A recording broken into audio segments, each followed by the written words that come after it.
Good morning everyone. Today we are doing experiential learning of waterfall model with my students. So waterfall model was the first model introduced under SDLC in 1970. SDLC stands for Software Development Life Cycle. In SDLC we take account of all steps like planning, requirement analysis, designing, coding, testing, implementation, maintenance, which are required for completing of any project.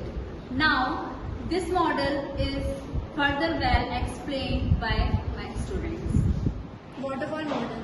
This model works as a waterfall, as in waterfalls downwards step by step in model. Each phase works step by step, hence no overlapping of phase take place.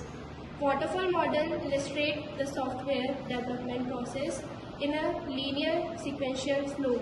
That means any phase in the development process begins only if the previous phase is complete.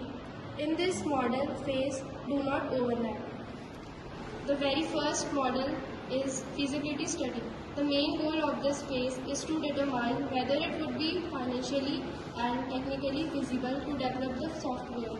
The feasibility study involves understanding the problem and determine the various possible strategies to solve the problem. The second phase is requirement analysis and specification.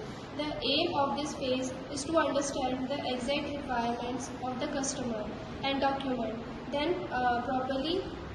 In this phase, an SRS, Software Requirement Specification, is prepared. SRS is a well-organized document which consists of all the terms, condition, design, cost, resource, information, etc., which is required to build the project. SRS provides clarity to both customer and company regarding the building of project.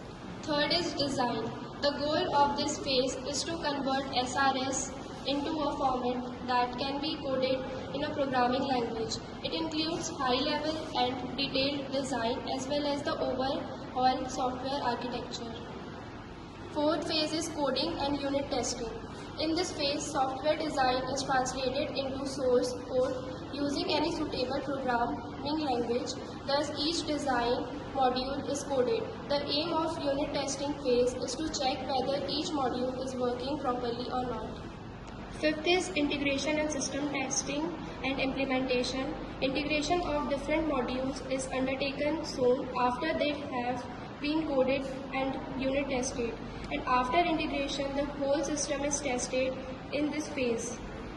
Now, the product is handed over to customer. Sixth is maintenance. It is the most important phase of software lifecycle. The effort spent on maintenance is 60% of the total effort spent to develop a full software. Thank you.